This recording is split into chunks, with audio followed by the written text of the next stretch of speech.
You know, I've always wondered what took Barney so long to get me my beer. Hey, catch me later, I'll buy you a beer. Hey, catch me later, I'll buy you a beer. Hey, catch me later, I'll buy you a beer. Hey, catch me later, I'll buy you a beer. Catch me later, I'll buy you a beer.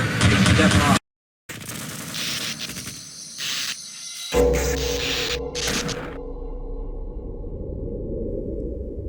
Today, we're going to find out. Calhoun! Please, hurry, Mr. Calhoun. Oh, I don't think I can last much longer.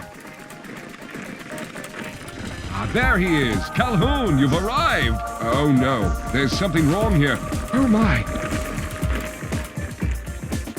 Now I've made it clear that Half-Life Blue Shift is the weakest expansion in my opinion. It's not terrible, but it's just average. There's no new weapons or alien creatures, and the storyline feels incredibly watered down and too simplistic for a Half-Life game. And the gameplay just isn't that enticing. However, that doesn't mean I dislike it. I simply prefer Opposing Force and Decay. Maybe if I challenge myself to complete the entire game using only the crowbar, my perspective might change.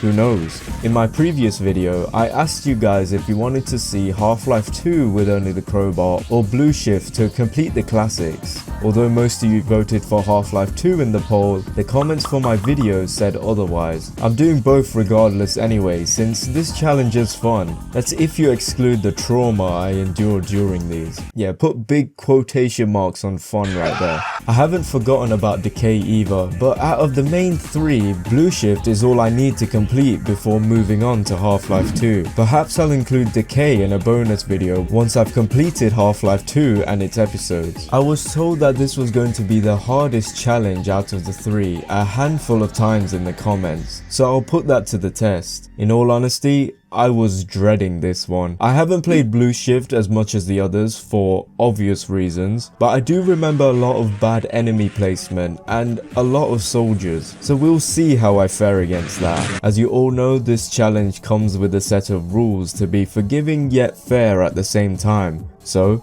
here they are. No weapons picked up can be used unless it's required to progress. In-game objects such as turrets, tanks, Barneys, or allies can be used for backup as well. Any glitches or AI bugs are allowed to be exploited to their full potential. Once again, we're tackling this challenge in hard mode, so let's get things started.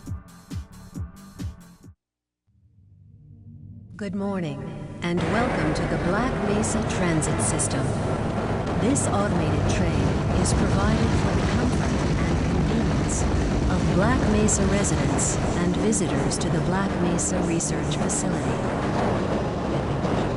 The time is 8:42 a.m. Looks like we're in for a long day today. Have a good one, Calhoun.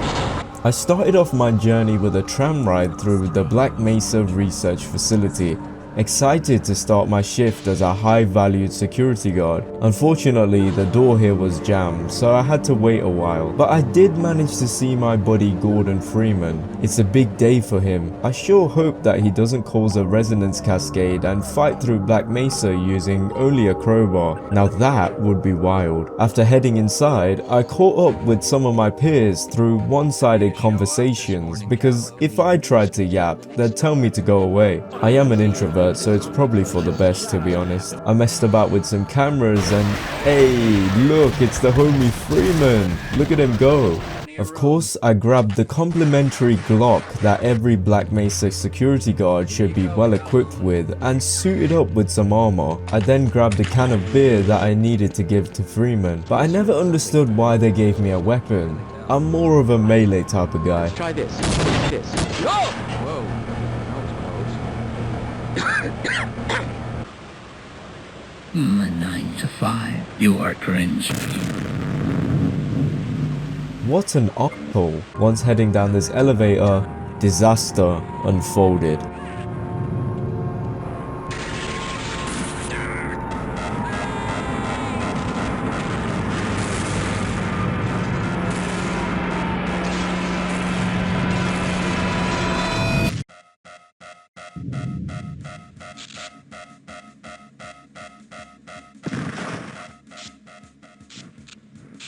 I woke up to my saving grace, the one and only weapon I needed in a disaster scenario like this.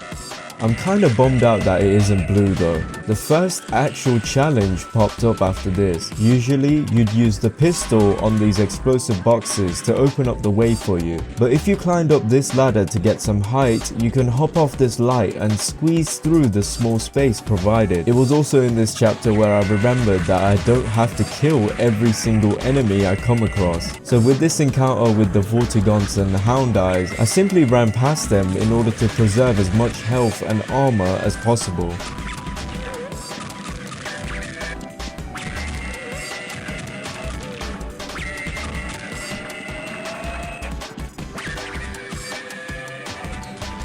I spent way too much time on this one puzzle, more than I'd like to admit, but I eventually got through it. I foolishly took a hit here, but thought nothing of it since I do have a lot of health and armor. Once getting into this little corridor, there are 2 Vortigaunts here that I need to take care of before moving on to the catwalk. I blocked the first attack, but was unsuccessful in being fast enough to outrun the second attack behind me, but swiftly moved on to 2 zombies playing tug of war with a fellow clone of mine. After dealing with them and stocking up on some armor, I had to go through the most challenging part of this chapter, which was a narrow pathway to an elevator that was packed with Vortigaunts and bull squids. I have to run to one end, flip a switch and sprint to the elevator. On my first attempt, I was cornered by 2 bull squids that tanked my health. The second attempt was a lot better, but at the caveat of losing almost all of my armor. I saved and loaded to get to the end of the fight with a decent amount of health and armor, and blew up a path for me to get across this area thanks to the convenient box of explosives. Once that was done, I came across the military tossing my buddies. That's not very nice.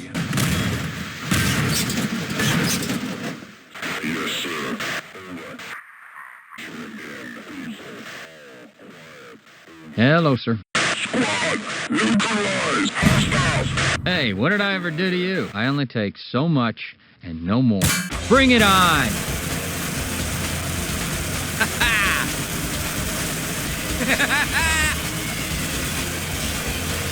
Yeah! Yeah!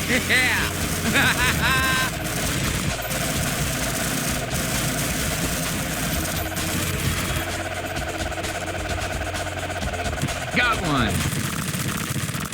Without a doubt, this is the most difficult section of the run. This chapter specifically highlights the soldiers who operate in teams. If you've watched my previous runs, you'll understand that these foes are no laughing matter, especially when you're facing them armed with only a crowbar on hard mode. It took me a few attempts to figure out that I didn't need to go past the sentry turret to get the stash of goods. I decided to reload a save and skip it to save my health. After getting through a cramped tunnel with annoying head crabs, I had to face 2 bull squids. Luckily, their territorial nature worked in my favor, as I got them to fight each other and slipped into the elevator with ease. I now had to navigate through a series of hallways filled with Vortigaunts and head crabs. It took me several attempts because you have to eliminate one only for another one to appear and blow up these barrels to create an opening for you. I managed to take out the second to last one without getting attacked, then finished off the final one. As soon as a new Vortigaunt appeared, it got killed by the explosives, allowing me to clear out the head crabs and jump through. I was pleasantly surprised with how much health and armor I had left after that intense encounter.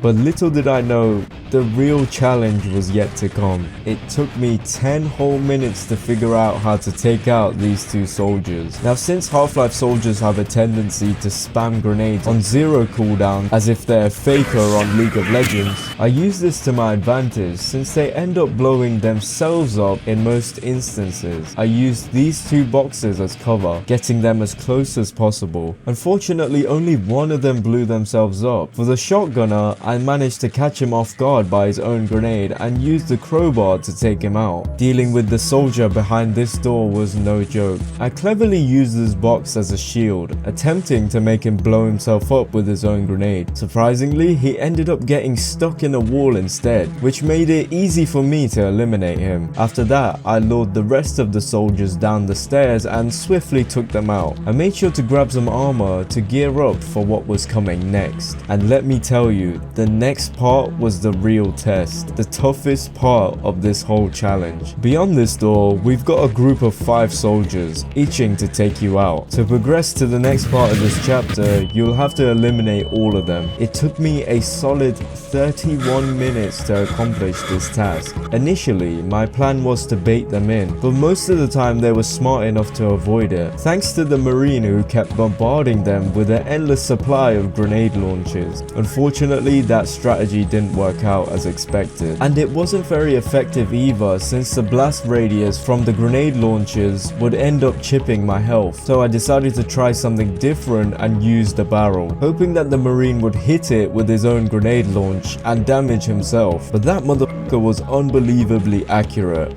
Yeah, it was tough. Ultimately, I decided to discard the barrel and instead adopted a strategy of strafing from left to right, ensuring that the soldiers focused their aggression on me. Once they closed in, I skillfully dispatched one of them, then retraced my steps to acquire some armor. Using the same approach, I managed to eliminate another soldier. However, despite my efforts, I was unable to overcome the final soldier and met my demise. Through a stupid amount of luck, I caught one of them in their crouching animation and whacked them to death. I went with the strafing strategy again since I couldn't come up with anything else. I legit got jump scared with this soldier appearing right in front of me. Luckily, the grenade launch stunned him so I could take him out. I then realized that there was only one left, and that was the dude firing the grenade launcher. So once I got my opportunity, I jumped him once he turned the corner and lost a ridiculous amount of health because of it. That wasn't good, but it was honestly all I had going for me. I was just happy that I completed this stupid ass part. Once this window was finally broken open for me, I failed a handful of times to the soldier, but eventually got the drop on him. I then grabbed a bit of health and dealt with the next couple of soldiers, which wasn't fun at all. I got smacked around in trying to figure out the best way to deal with all these losers. You can call it an L, but I call it limit testing. But it all came down to some of them being stuck, which allowed me to dispose of them quickly without sacrificing a lot of my health. For some reason, it honestly feels as if these soldiers in Blue Shift are just filled with bugs. I also had this miracle happen, which was good. I'd have them turn the corner, then whack them as much as I could before they'd run off. I managed to pull it off before grabbing a bunch of health from the room with all my deceased Black Mesa colleagues. I also had the scientist in the container juice me up, which was also good. I do like those injections. Well, I seem to be seriously wounded. Past this door, there are 2 soldiers. I decided to aggro the one at the back and have him try and hit me, but he ended up gunning down his friend, who had no idea I was there. What an absolute goofball. He must have felt the weight of his actions and blew himself up. A true love story. That was honestly better writing than the final season of Game of Thrones. After grabbing more health, I made it to the freight yard. In all honesty, this particular part was what I was dreading. I remember playing Blue Shift and going through this portion with a sour taste due to the abundance of soldiers. The first firefight was alright. I lured the soldiers to the door and beat them up, or they just took the easy way out and blew themselves up. I then managed to grab a good amount of health and opened up the second container, hoping to finally see Rosenberg. Oh my god, who invited this bro to the fetch quest? I ran past all the soldiers that spawn in once the big metal door is open. They didn't notice me at all since they were too busy focusing on their cardio. As a fellow gym bro myself, I get it. These tanks don't damage you either, so it was easy to whack them and hop into the next fight. To help Rosenberg, I quickly hopped into the small control room and opened the door for the container that he's held captive in. I then hopped into the cart, shielded myself from the soldiers, then quickly ran into the container and got trapped inside with Rosenberg. I now had to deal with all these soldiers once I got out. At first, I got out, circled round and got back inside the container, trying to bait out the soldiers soldiers and whacked them whilst they focused on Rosenberg, but he kept dying every single time. They either lobbed a grenade at him or just shot him to death. The best course of action was to get out of the car and single out the soldiers one by one, allowing me to complete one of the hardest sections of Blue Shift using only a crowbar with 68 HP and 44 armor, which I deserve a pat on the back for, like for real. I then stocked up on health and armor that I found at the train yard, freed Rosenberg, and we went on our little adventure to deal with the final two soldiers. The shotgunner tweaks out if he aims at the window, so I easily took him out. I'm guessing the last soldier of this chapter was warned that an unhinged security guard with a crowbar was running around Black Mesa, so he made the reasonable choice to run, but it was a little too late. I got a little thirsty, so grabbed about 7 Red Bulls before moving on. We should have chosen the Lambda reactor for an escape, but the crew there is bent on fighting the creatures, with all their hopes set on someone named Freeman. Let those fools try and fight a battle they can't win. I just want to get out of here. You talk too much. Yeah, don't ever talk about my boy Freeman like that.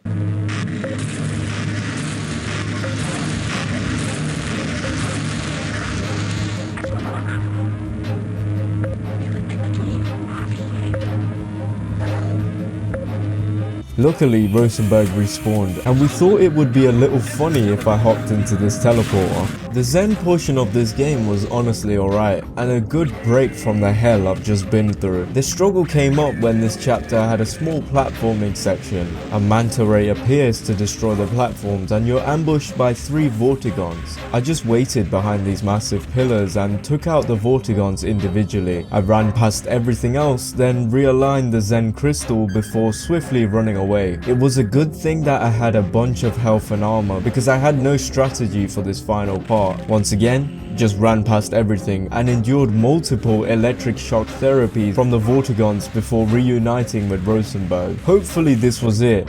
Right? Never mind, he has another task for me, which was to get him an extra battery. I swear, man, I feel used.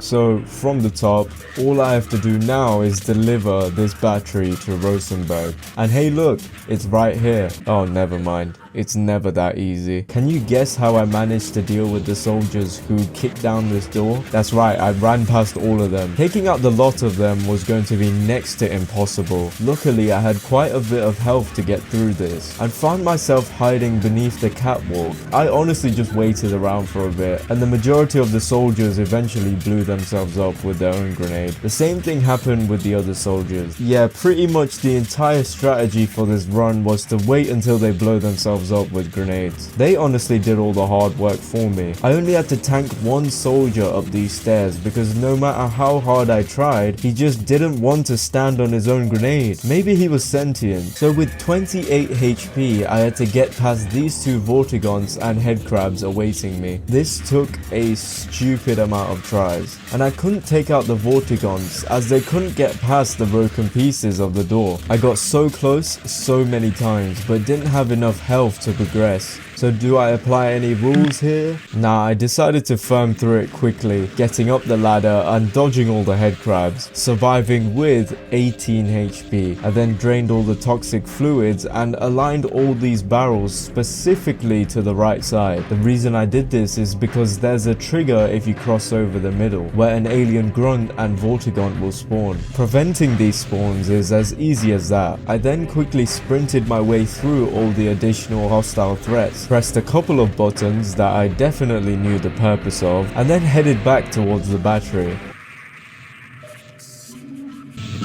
I was hoping you'd show up. You have to get this power cell charged and back up to Dr. Rosenberg. I'd help, but I'm hurt pretty bad. You can probably push the power cell through the fence into the charging station behind me. Let me see if I can get out of the way. You served your purpose, my clone. I ignored all the soldiers once making my way back up the elevator, getting into the final chapter of this game. You must hurry. We can't keep the portal open much longer. this was it, the final chapter. So far, no rules have been used. All I have to do now is help these scientists and Rosenberg escape before heading into the teleporter on my own. So with 37 HP and no armor, it was time to go and take a leap of faith. Once it was my turn to go, 2 soldiers kicked down this door. Taking out these guys was literal hell. It took so many tries. With the health I had, it was almost impossible. If you take too long during this part, you will fail since the teleporter malfunctions. I guess Gearbox clocked on to the fact that the player could potentially activate the button from the outside, so that wasn't an option either. I caught one of the soldiers off guard during his animation, then got the jump on him, jumping straight back into the small room with the button before pressing it to activate the portal. Now it was a sprint to the end. 2 soldiers will run inside the room from below, so once I would get past the one at the door, I would be immediately gunned down by the shotgunner. I saved at a pretty convenient spot. All I had to do was get past these 2 soldiers and I'd finally complete this miserable challenge. This part was honestly the bane of my existence, but thankfully I was lucky enough to dodge 4 shots. Do you know how lucky that is? I immediately hopped into the teleporter. Thus, I completed this challenge with just 7 HP to my name. I actually can't believe it. I got a glimpse of my mate Freeman after a night out. Maybe it was best that I didn't give him that beer. He seems like a bit of a lightweight. I then hopped into the coupe with Eli and Rosenberg, driving off into the sunset whilst Black Mesa explodes behind us. So that concludes the legendary question that you've all been waiting for. I mean, it's literally in the title. Can you beat Half-Life Blue Shift using only the crowbar? Yes, you can. And this is the first run out of the 3 games I've played where I didn't have to exploit any of the rules to my advantage. So to reiterate, yes, you can 100% beat this game with just a crowbar. Thank you all so much for watching. I apologize that my upload schedule is a little frantic. I've recently landed a full-time job, but that doesn't mean you'll be waiting months for a single upload. Please like and subscribe if you enjoyed the video. What's next in this series? Half-Life 2, but only the crowbar. I'll see you guys in the next one.